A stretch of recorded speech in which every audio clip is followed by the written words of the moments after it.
प्रणाम आपको। एक साधक का ये प्रश्न है कि हम ध्यान साधना किस तरह से शुरू कर सकते हैं और किस तरह से हम ध्यान साधना को अच्छी तरह से जान सकते हैं। आप थोड़ा सा इसके ऊपर बताएं। प्रणाम आप सभी को। नए साधक के लिए ये समझना जरूरी है कि हम ध्यान साधना कैसे करें। ये बहुत जरूरी है। हम ध्यान साधना कैसे शुरू करें, हम ध्यान साधना क्या करें, हम ध्यान साधना में कौन सी विधि करें, हम ध्यान साधना में कौन सा मंत्र जाप करें, क्या करें, कैसे करें। ध्यान साधना के दो पिलर को समझें, दो बेस को समझें। वो बेस जो है वो इजीली आपको मिल सकते हैं, उनको समझना जरूरी है। ध्यान साधना में होता क्या है, एक आदमी ध्यान साधना कर रहा है, उसके अंदर क्या घटित हो रहा है, वो मौन हो गया है। पहली बात, वो शांत हो गया है, मौन है, शांत है।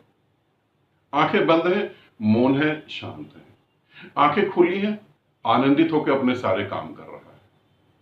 दूसरा, दो बेस है, उसके दो पांव हैं, उसके दो पंख हैं।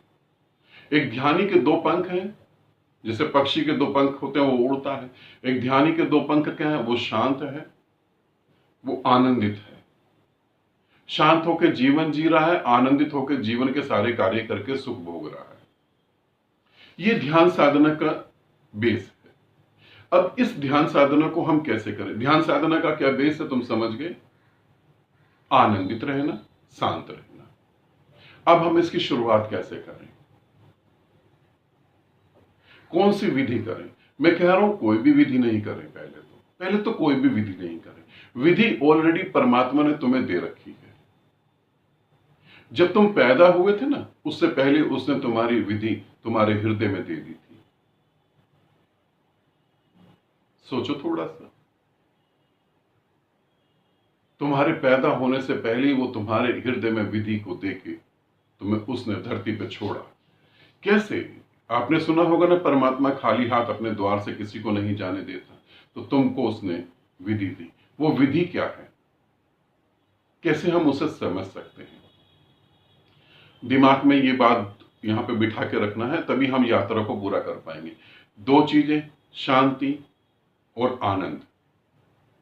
ध्यान के दो गुण हैं, शांति और आनंद। अब विधि क्या है जो परमात्मा ने दी, अब इसे समझते हैं। विधि, किसी को गाना गाना अच्छा लगता है, किसी को गाना गाना अच्छा लगता है। वो गाने गाने में आनंदित होता है, गुम हो जाता है। यह मैं चीजें क्लियर कर दूं।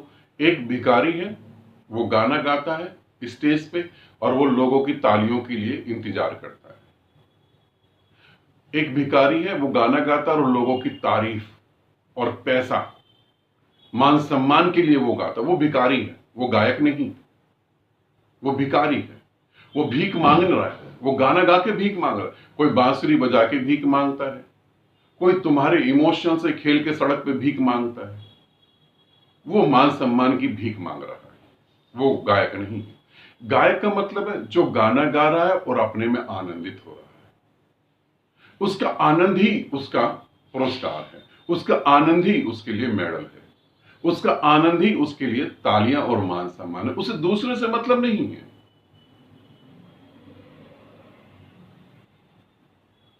एक छोटी सी कहानी सुना रहा हूं, इसे शायद आप समझ पाए। तानसेन राजा के द्वार में गा रहा था। राजा के दरबार में जब तानसेन गा रहा था तो सब सुन रहे थे, सब मस्त थे, और तानसेन के गाने को राजा भी इंजॉय कर रहा था। फिर गाना खत्म हो गया, तानसेन को इनाम वगैरह देने लगे, तो अचानक ही राजा के दिमाग में एक प्रश्न पैदा हुआ कि ये जो मेरे को गाने सुनाता है, ये जो मेरे को राग सुनाता है, तो ये भी कहीं ना कहीं से सीख कर आया होगा। इसका कोई ना कोई तो गुरु होगा। हर व्यक्ति के पीछे कोई गुरु होता है जिसने उसे वो ज्ञान दिया होता है। तो राजा ने तानसेन को अलग बुलाया, कमरे में बिठाया और तानसेन से बोला कि तुम्हारे गुरु कौन है। तुम इतना मीठा गाते हो कि मेरे प्राण आनंदित हो जाते हैं, मैं गुम हो जाता हूं, तो तुम्हारा गुरु कैसा होगा। तुम कल गुरु को लेकर राजद्वार में आना और मैं उसका गाना सुनूंगा और उसे खूब इनाम दूंगा। तानसेन ने कहा कि माफ करें, मैं जो बात कहने जा रहा हूं उसको अच्छे से समझे। मेरा गुरु जो है वो किसी इनाम के लिए नहीं गाता, वो अपने आनंद के लिए गाता है। और उसका गाना सुनने के लिए वो यहां आपके राजमहल में आएगा, ऐसा संभव नहीं है। वो जहां पर है वही राजमहल उसका होता है। गाना अगर हमें सुनना तो हम उसके पास जाएंगे, वो नहीं आएगा, क्योंकि वो सम्राटों का सम्राट है। राजा को एक बार तो बुरा लगा। राजा ने कहा ऐसा भी क्या?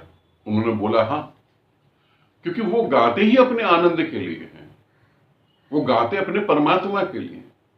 ना तो उन्हें मान सम्मान से कोई फर्क पड़ता है, ना किसी चीज से। तो फिर राजा ने कहा कि जब इतनी जिज्ञासा बढ़ गई, राजा ने कहा तो कैसे हम उनके पास जाएं? तो उसने, तानसेन ने बोला अगर हम उसके पास चले भी गए तो भी वो नहीं गाएगा।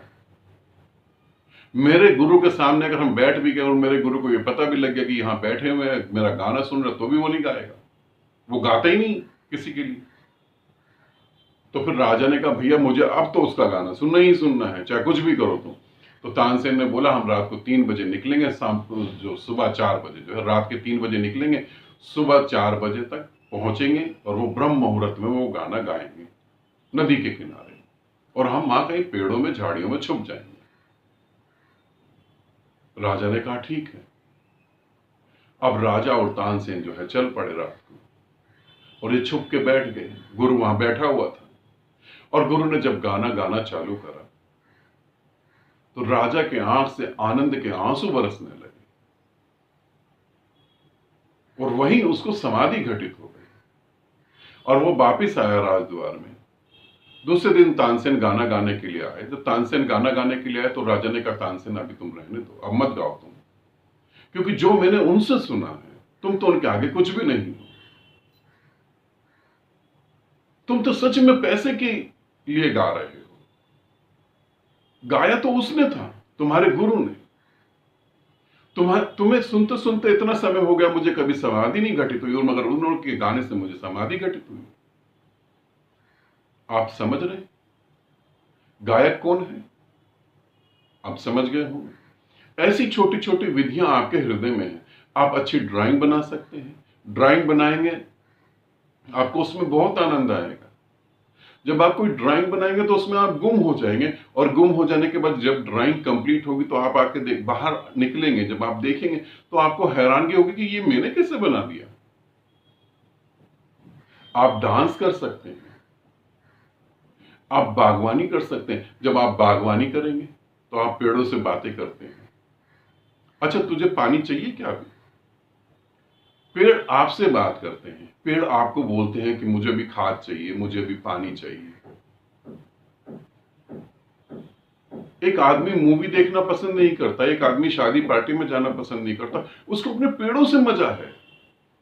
उसका पूरा जीवन पेड़ों में मस्त है, वो पेड़ों से आनंदित है। पेड़ों के साथ बैठ के वो शांत हो जाता है। क्या थे 2 बेस? शांति और आनंद। यहां से तुम ध्यान की शुरुआत करो। कोई विधि नहीं, विधि जो तुम्हारे पास है उसे समझो। गाना गाओ, पेंटिंग करो, बागवानी करो, किचन में खाना बनाना अच्छा लगता है, खाना बनाओ। प्रेम सभी के प्रति है, प्रेम को बहाओ। अपने हृदय के प्रेम से पूरे ब्रह्मांड को भर दो। मौन रहना अच्छा लगता है, मौन रहो। सेवा का भाव है, सेवा करो। जो तुम्हें अच्छा लगता है, जैसा जहां तुम्हें मान सम्मान की जरूरत नहीं है, उस छोटी सी बात से तुम सभी पूरे जगत के संतों को समझ सकते हो। जो संत मान सम्मान पाने के लिए काम करते हैं वो संत नहीं हो सकते। जो अपने में मस्त है बस, उसे मतलब नहीं तारीफ आरिफ से, अपने में मस्त है बस। ऐसे ही तुम इन बातों को समझो। तो ध्यान कहां से हम शुरू करें? तुम ढूंढो, कुछ ऐसा है तुम्हारे अंदर। मैं ये तो नहीं मान सकता कि तुम्हारे अंदर कुछ भी नहीं है। हाँ, मैं ये मान सकता हूं कि तुम ढूंढ नहीं पा रहे हो। तुम्हारे अंदर कुछ ऐसा है, तुम गा सकते हो, तुम नाच सकते हो, तुम ड्राइंग बना सकते हो, तुम खाना बना सकते हो, तुम बागवानी कर सकते हो, तुम पशु पक्षियों के साथ खूब अच्छे से प्रेम कर सकते हो। इस ब्रह्मांड को निखारने के लिए तुम्हारे अंदर कुछ ना कुछ योग्यता तो होती ही है, खाली तुम नहीं हो सकते। परमात्मा जब भेजता है तो तुम्हें खाली नहीं भेजता। इस ब्रह्मांड को और चांद तारों से भरना, इस ब्रह्मांड को और रंगों से भर देना, इस ब्रह्मांड को और आनंदित कर देना, कुछ तुम्हारे अंदर वो देता है जिससे तुम इसका सहयोग कर सकते। उस सहयोग को ढूंढो, वही तुम्हारी समाधि का रास्ता है। थोड़ा सा चलो, और आगे मैं तो हूं, मैं तुम्हें आगे भी मार्ग बताता हूं। यहां से तुम शुरुआत करो, इस जगह से शुरुआत करना बिल्कुल ठीक है, क्योंकि समाधि, परमात्मा, मोक्ष, ये सब तुम्हारे अंदर ऑलरेडी है। तुम परमात्मा हो, ये सब तुम्हारे अंदर है, बस समाज की थोड़ी धूल से वो ढक गया है। जैसे शीशे पे धूल पड़ जाए तो तुम्हें अपना चेहरा साफ नहीं दिखाई देता। इसका मतलब चेहरा गंदा है ऐसा नहीं सोचना, शीशे पे लगी हुई धूल को हटाना है। तो थोड़ा खोजो और यहां से ध्यान साधना चालू करो। आनंदित रहो, सदा खुश रहो। बहुत बहुत प्रेम आप सभी को।